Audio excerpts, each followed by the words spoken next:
Olá pessoal, vamos falar hoje de tratados internacionais de direitos humanos e a sua posição no ordenamento jurídico brasileiro. A internalização e hierarquia dos tratados de direitos humanos no Brasil, ela pode adotar três níveis hierárquicos. O primeiro é de equivalência à emenda constitucional, o segundo é de supralegalidade e o terceiro, que não se aplica necessariamente aos tratados versando sobre direitos humanos, mas sobre outros assuntos, que é a equivalência à lei ordinária. E a gente vai falar desses três níveis hierárquicos agora.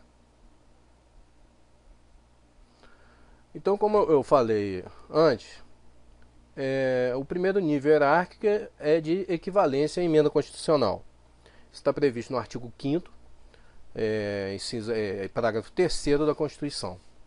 Vamos dar uma lidinha no parágrafo 3º para a gente ver, para a gente entender melhor. Os tratados e convenções internacionais sobre direitos humanos que forem aprovados em cada casa do Congresso Nacional, em 2 turnos, por 3/5 dos votos dos respectivos membros, serão equivalentes, repare que eu sublinhei o equivalente,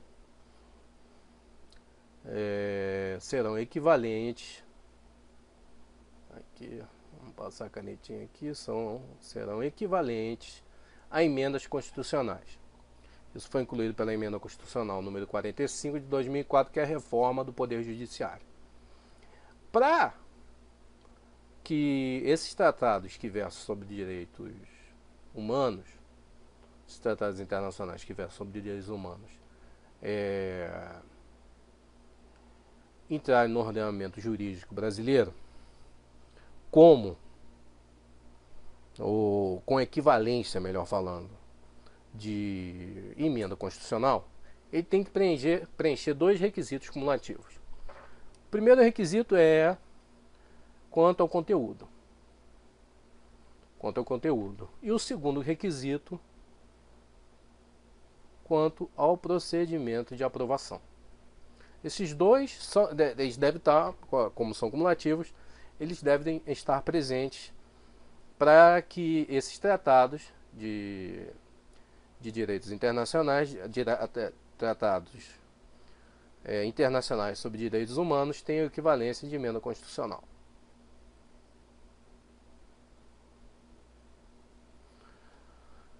Então vamos ver em relação quanto ao conteúdo. Quanto ao conteúdo, o tratado deve versar logicamente sobre direitos humanos. Essa é a parte do conteúdo.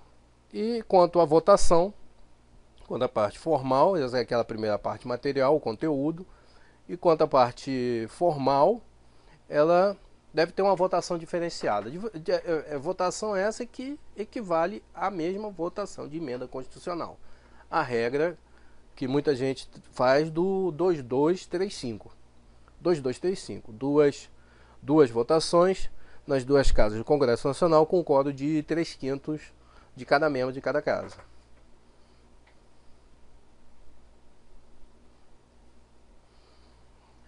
A doutrina é dessa forma, né? Até que a gente viu que materialmente, formalmente, ela deve tratar de direitos humanos e formalmente ela deve ter o mesmo procedimento de emenda constitucional. A doutrina denomina esses tratados de materialmente e formalmente constitucionais, óbvio, né? Já que ele tem o conteúdo constitucional e a forma de emenda constitucional, eles são materialmente e formalmente constitucionais.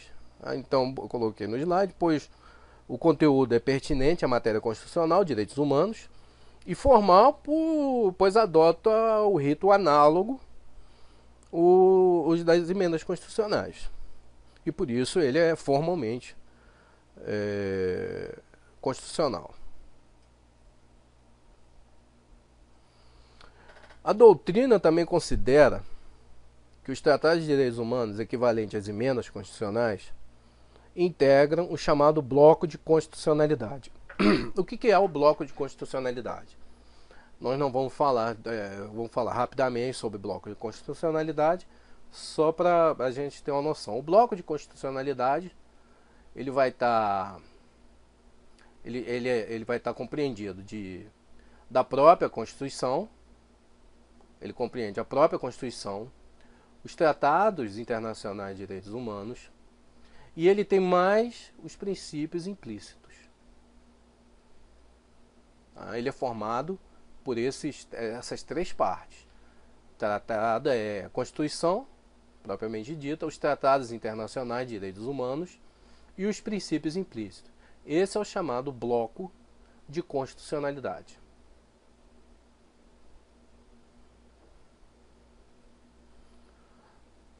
Observação 3. De 2004 até o momento, apenas um tratado internacional adquiriu equivalência ou status de emenda constitucional, que é a Convenção Internacional sobre Direitos das Pessoas com Deficiência e seu protocolo facultativo, assinado em Nova York.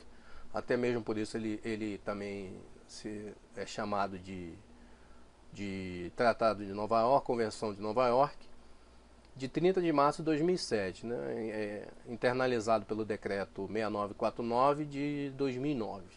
Ele foi entrou no ordenamento jurídico brasileiro através desse decreto. Internalizado, né? Através do decreto. A palavra que enrolou aqui a minha língua. Então, o segundo nível hierárquico, e esse também se tratando de tratados de direitos humanos, é a supralegalidade. A supralegalidade vem em decorrência de um entendimento jurisprudencial resultante do recurso extraordinário 466-343 do STF. Segundo a jurisprudência do STF, serão considerados supralegais os tratados de direitos humanos que não foram votados pelo termo do artigo 5º, parágrafo 3º da Constituição, ou seja, a regra do 235. Essa regra, ou seja, duas votações nas duas casas com 3/5 dos votos dos respectivos membros. Então, se ele não observou se o tratado internacional, né, ele foi internalizado, mas não ele foi internalizado ao ordenamento jurídico brasileiro, mas não foi feito com esse quórum, ele não foi internalizado com o quórum 2235, então ele vai ter equivalência a de lei de supralegal, né? Ele vai estar na supralegalidade, ou seja, ele vai estar acima das leis, lei aqui em sentido amplo, mas abaixo da Constituição. Mais à frente a gente vai ver uma piramidezinha que vai deixar mais claro isso. Os tratados supralegais são, portanto, tratados de direitos humanos que são votados pelo procedimento análogo de aprovação de lei ordinária. Os tratados supralegais apresentam um único requisito, que é o requisito da materialidade, né? Eles têm que ser materialmente têm que tratar de direitos humanos. Eles têm que tratar de direitos humanos. Esse é o único requisito. O requisito formal, ele só se apresenta nos tratados internacionais de direitos humanos equivalentes a emendas constitucionais.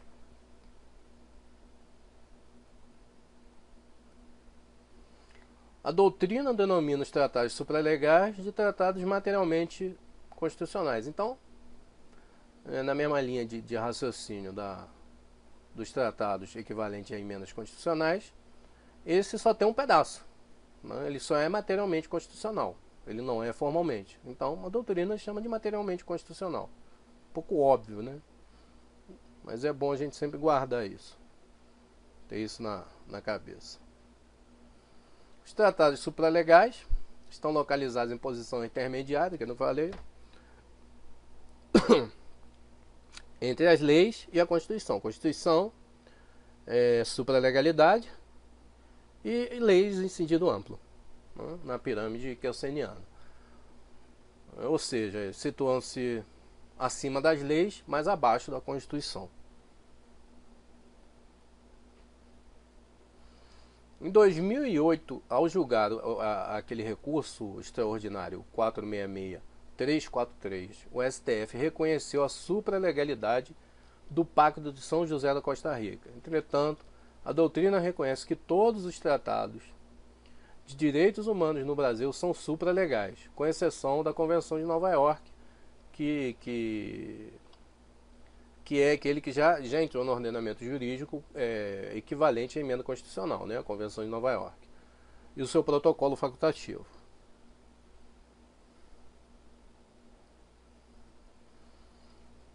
A supralegalidade do Pacto de São José da Costa Rica, que revogou as leis brasileiras que regulamentavam as hipóteses de prisão civil do depositário infiel. Essa é a questão do depositário civil do depositário infiel, lá do artigo 5º, inciso 67. Então vamos lá. Não haverá prisão civil por dívida, salvo a um responsável por inadimplemento voluntário inexcusável de obrigação alimentícia, pensão alimentar, né? E ao depositário infiel. Essa parte do depositário infiel é que ficou prejudicada no Pacto de São José da Costa Rica. Aqui é a do depositário infiel. Então tem a súmula vinculante número 25. Não precisa falar que é súmula vinculante do STF, porque qualquer súmula vinculante é do STF. As outras súmulas não são vinculantes. Então é ilícita a prisão civil do depositário infiel, qualquer que seja a modalidade do depósito. Já foi declarada a inconstitucionalidade da prisão do depositário infiel e já está sumulado com súmula vinculante, a súmula vinculante número 25 do STF.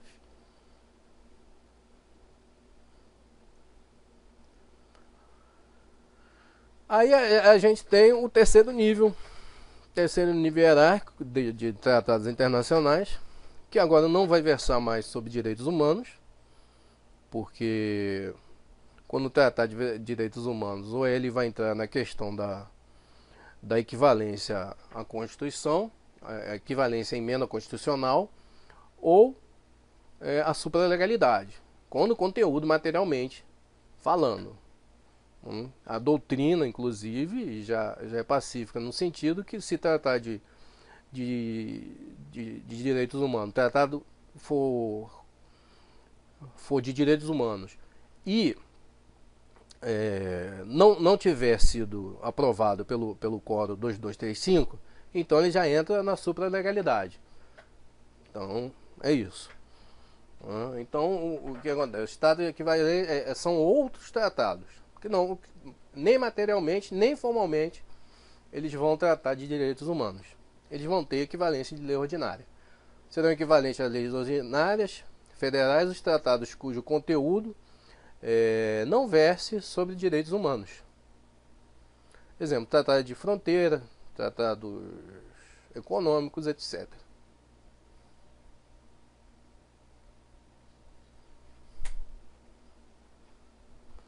Vou mudar aqui de slide. Vamos lá. Aqui é a pirâmidezinha de kelseniana,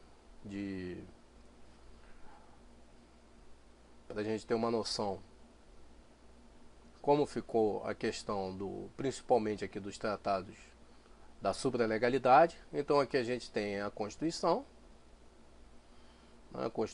e os tratados de direitos humanos equivalentes a emendas constitucionais aprovados pela regra do 2235.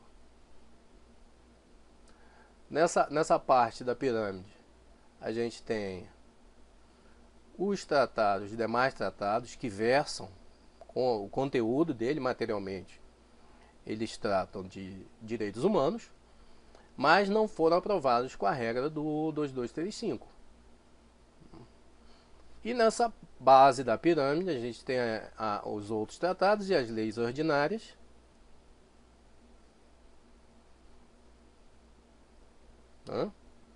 Temos aqui tratados, leis ordinárias e os tratados internacionais que não versam sobre direitos humanos e evidentemente também não foram, não tem equivalência de emenda constitucional, que somente só vai ter equivalência de emenda constitucional os tratados que preencheram aqueles dois requisitos que nós falamos, né? Que formalmente ou materialmente eles têm que versar sobre direitos humanos e formalmente ele tem que cumprir a regra do 2235, né? 2 votações nas 2 casas por 3/5.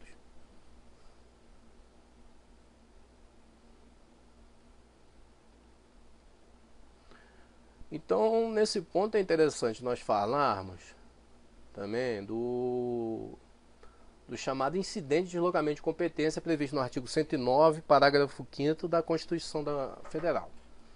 Vamos dar uma lida no parágrafo 5º desse artigo 109. Nas hipóteses de grave violação de direitos humanos, o Procurador-Geral da República, com a finalidade de assegurar o cumprimento de obrigação decorrente de tratados internacionais de direitos humanos,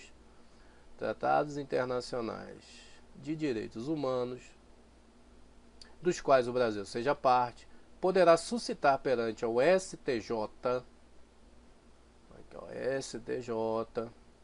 em qualquer fase do inquérito ou processo, incidente de deslocamento de competência para a Justiça Federal. Ele também foi incluído pela reforma do Poder Judiciário da Emenda 45 de 2004.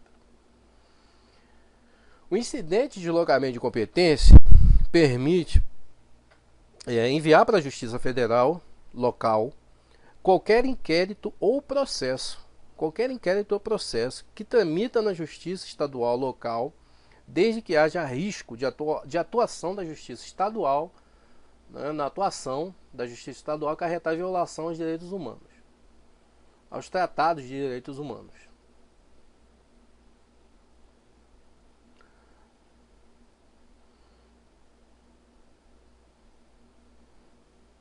Ficou aqui meio negócio, mas vamos lá. Vamos aproveitar esse slide aqui. Então a gente tem nessa situação, nessa questão